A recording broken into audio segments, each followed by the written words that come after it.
Bonjour à tous, bienvenue dans cette nouvelle vidéo. Je suis en direct dans la Bloom Academy, je suis connectée en direct pour mon live mensuel. Et ce mois-ci, le thème de la Bloom Academy, c'est sur la vie professionnelle, que ce soit du salariat, de l'entrepreneuriat, peu importe. Et donc cette fois-ci, je fais un live un peu différent et je me mets en fait vraiment à disposition de tous les membres de la Bloom Academy pour répondre à toutes leurs questions.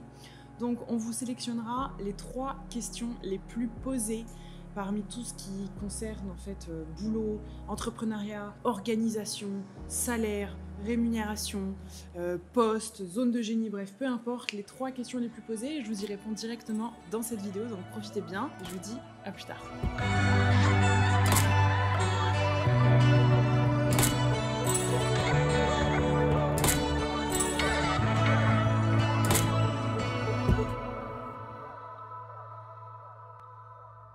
Alors, bonjour Chloé, est-ce qu'il faut beaucoup d'argent de réserve pour créer son entreprise? Écoute, moi je vais être sincère avec toi, quand j'ai commencé mon entreprise, j'avais que 1000 euros, tout compte confondu, sur mon compte personnel. Parce que je venais de démissionner, j'avais déjà claqué la moitié de ma paye, et que j'avais pas eu mon solde de tout compte, donc j'avais que 1000 euros de côté que j'ai pas touché en fait du tout.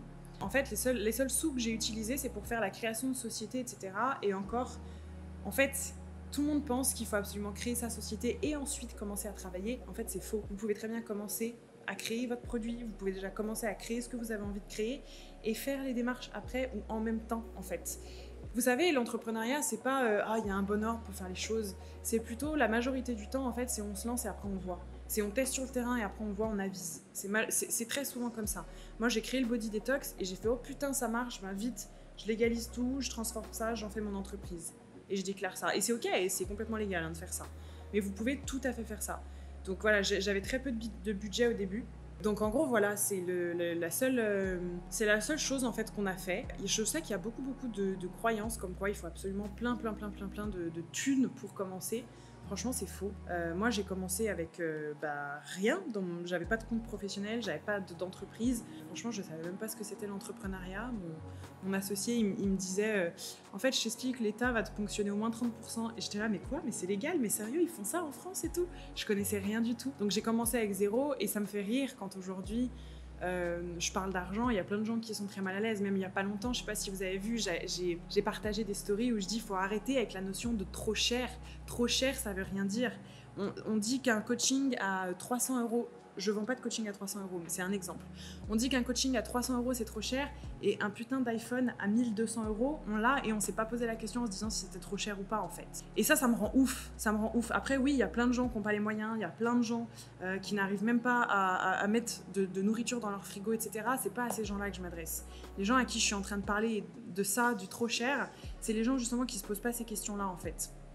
Et en fait, quand je parle d'argent, ça plaît pas à tout le monde. Et il y a beaucoup de fois où en fait, je me prends des remarques en mode ouais, bah toi, t'as de l'argent, tout le monde n'a pas cet argent, etc. Mais en fait, j'ai commencé avec zéro. Je suis pas née avec une cuillère en argent dans la bouche. J'ai commencé avec zéro. J'ai été élevée dans une famille de 4 enfants. Il y avait que le salaire de mon papa. On vivait bien.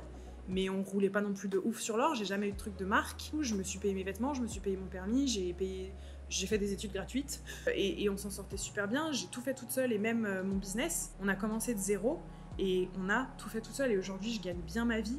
On fait de l'argent et heureusement qu'on fait de l'argent parce que ça nous permet d'aider encore plus de monde.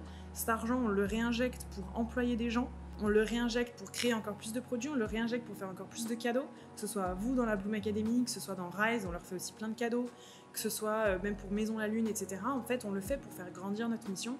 Et c'est bien d'avoir de l'argent en fait. Il faut juste voilà, désacraliser un petit peu ce truc-là, arrêter avec le c'est trop cher, casser nos croyances limitantes comme quoi on a toujours besoin d'argent pour réussir, etc. Non, c'est faux, c'est la réussite qui nous amène de l'argent. En fait, voilà, c'est plutôt dans l'autre sens. Mais c'est vrai que c'est assez fermé en France, ouais, c'est assez ouf. C'est assez ouf. Est-ce que l'entrepreneuriat peut être fait pour tout le monde? Moi, je pense pas. Je pense pas dans le sens où je pense que tout le monde peut être entrepreneur, mais tout le monde ne sera pas épanoui dans l'entrepreneuriat. Il y a des personnes pour qui l'entrepreneuriat, ça va être très difficile parce que ce qu'il faut savoir, c'est que quand tu es entrepreneur, alors que tu as connu le salariat avant, par exemple, on t'a toujours dit ce qu'il fallait faire, les règles à suivre, la stratégie à suivre aussi, là où il fallait aller, le but, les objectifs, etc. etc. Quand tu arrives et que tu es entrepreneur, t'as rien du tout.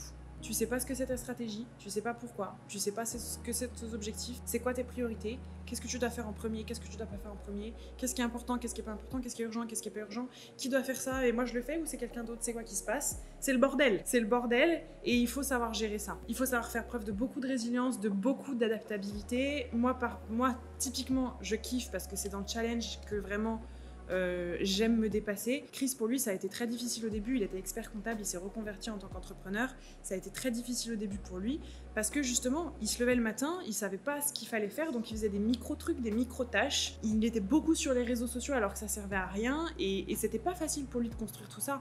Et il a mis beaucoup plus de temps que moi. Maintenant, il y est et c'est génial et il fait des grandes choses, etc. Et il est vraiment épanoui, mais ça a mis du temps. Donc je pense que tout le monde peut être entrepreneur, ça c'est sûr. Mais tout le monde n'est pas fait pour l'entrepreneuriat, c'est-à-dire que tout le monde ne va pas être épanoui dans l'entrepreneuriat forcément. Et c'est aussi pour ça qu'il existe le salariat et l'entrepreneuriat, et heureusement qu'il existe ces deux-là. Les entrepreneurs ont besoin de salariés, moi j'ai des salariés, c'est des gens qui sont faits pour être salariés. C'est des gens qui pourraient s'épanouir potentiellement dans l'entrepreneuriat, mais qui avant tout ont tellement de tripes, sont tellement là pour soutenir une mission, pour contribuer à quelque chose qui a du sens. La Team Bloom, c'est hallucinant. Je pourrais vous en parler pendant des heures parce que du coup, je les aime comme mes bébés.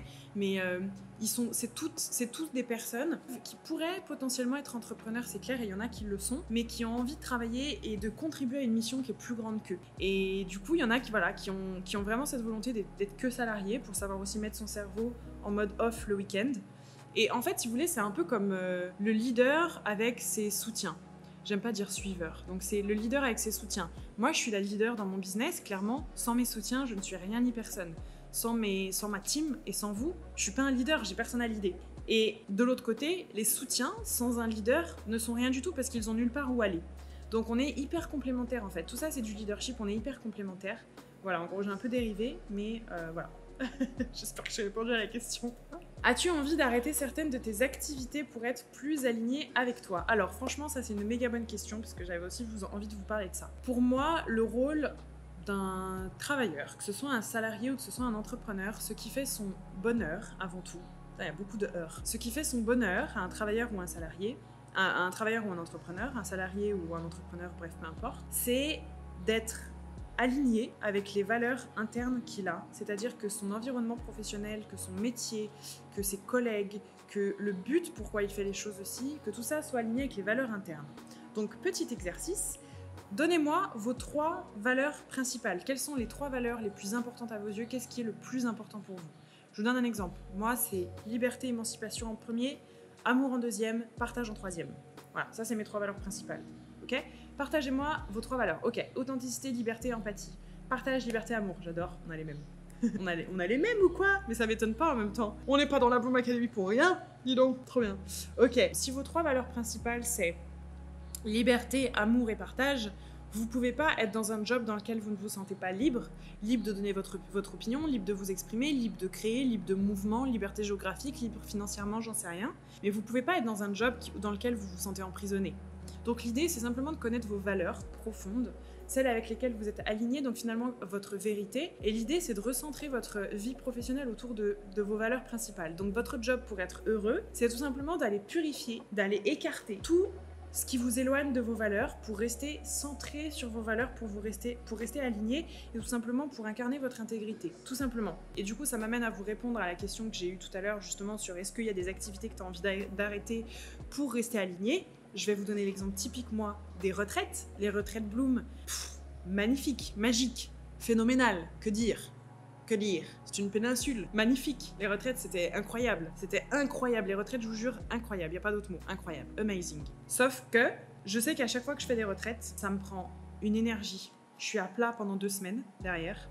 Sur le coup, je perds beaucoup confiance en moi quand je me rends compte qu'il y a des gens qui viennent qui sont pas forcément les personnes que j'ai envie de toucher ou de transformer parce qu'en fait, ils sont plus là pour être en colonie de vacances ou plus là pour se reposer et pas vraiment pour travailler sur eux. Et c'est déjà arrivé. Ça me fait perdre confiance en moi et ça me décourage vachement. Quand je vois l'investissement que mon équipe fait, l'énergie, etc., pour au final qu'une semaine et un tout petit nombre de personnes, l'argent qu'on perd aussi parce qu'on ne fait pas forcément d'argent sur les retraites, en fait, tout ça, ça m'éloigne de mes valeurs qui sont notamment la liberté, moi j'ai besoin d'être libre, et notamment le partage. Quand je suis dans une retraite, je partage que avec ces gens-là, mais je partage pas avec plein de gens. Du coup, c'est moi en fait, quand je suis rentrée de la dernière retraite que j'ai adoré, j'ai dit franchement c'était génial et merci de tout cœur, mais pour moi c'était la dernière. Je l'ai adoré, j'ai envie de rester sur une bonne note. Parce que je suis très alignée avec les retraites, avec ce que je faisais dedans, avec le travail, etc. Mais je sens qu'en fait, je vais me perdre. Si je continue comme ça, je vais me perdre, je vais être claquée. Je vais plus être alignée avec ma notion de partage où je peux donner à plein de gens. Je vais plus être alignée avec le fait que je dois aussi me préserver ma bulle, tout simplement. Donc je l'ai écarté. Je vous donne un autre exemple des choses que j'ai fait. Les gens qui me suivent depuis longtemps le savent sûrement. Il y a quelques années, je crois que c'était il y a 3 ans, j'ai sorti un programme qui s'appelait Les secrets botaniques d'une peau parfaite. Sachant que j'ai travaillé dans la dermatologie pendant 5 ans, c'était un programme complètement naturel et holistique qui était fait justement pour traiter les problèmes de peau de manière très holistique par l'alimentation, par la spiritualité, par les huiles essentielles, la phytothérapie, etc., etc. Ce programme, il a cartonné. On a eu énormément de gens, on a eu beaucoup d'achats, on a fait de l'argent aussi avec ce truc. Et les gens avaient vraiment des très bons résultats. Sauf qu'en fait, quand j'étais en Australie, je me suis réveillée et je me suis dit, mais attends, est-ce que c'est vraiment moi ? Est-ce que la vraie Chloé, elle a vraiment envie de changer le monde en aidant les gens à changer de peau ? Même si je sais que c'est génial, est-ce que au lieu de parler de peau, au lieu de parler de phyto, d'aromas et de trucs micro, est-ce que j'ai pas plutôt envie de parler aux gens en fait de ce qui se passe à l'intérieur d'un être humain, de ce qui se passe à l'intérieur d'un être humain, de la vie, parce qu'en fait j'ai des réflexions sur la vie, moi qui me font presque pleurer tous les jours et j'ai besoin de parler de ça plutôt que de parler de la peau. Et donc tout simplement j'ai appelé mon associé et je lui ai dit écoute, c'est génial je sais, mais moi je préfère arrêter. Je préfère arrêter parce que c'est plus moi et j'ai envie d'être fière des produits que je vends, j'ai envie d'être fière des clientes que j'accompagne, j'ai envie d'être fière de ce qu'on fait et là je suis plus fière, je suis plus alignée, donc je préfère qu'on arrête. Et on a arrêté. Et c'est comme ça pour tout. Et oui, Sonia, j'ai préféré le week-end métamorphose. Le week-end métamorphose, c'est exactement... Mais j'ai kiffé ma race. Pour rien dire d'autre, j'ai kiffé de fou le week-end métamorphose. C'était énorme. J'étais en sueur, je dégoulinais, je dansais, je mettais de la musique, j'avais mon enceinte et tout. J'ai kiffé de ouf le week-end métamorphose. C'était trop bien. Et c'est complètement aligné avec ce que je veux faire. Avec un petit truc en plus, qui est que moi, je rêve de faire le week-end métamorphose en vrai. Je rêve d'être sur scène avec les intervenants sur scène et des milliers de personnes qui gueulent, qui dansent, qui chantent avec des flammes et tout. C'est mon rêve. Et je vous jure qu'un jour on va le faire. Mais pas tout de suite, là il y a le Covid. Mais on le fera. Je vous jure qu'on le fera.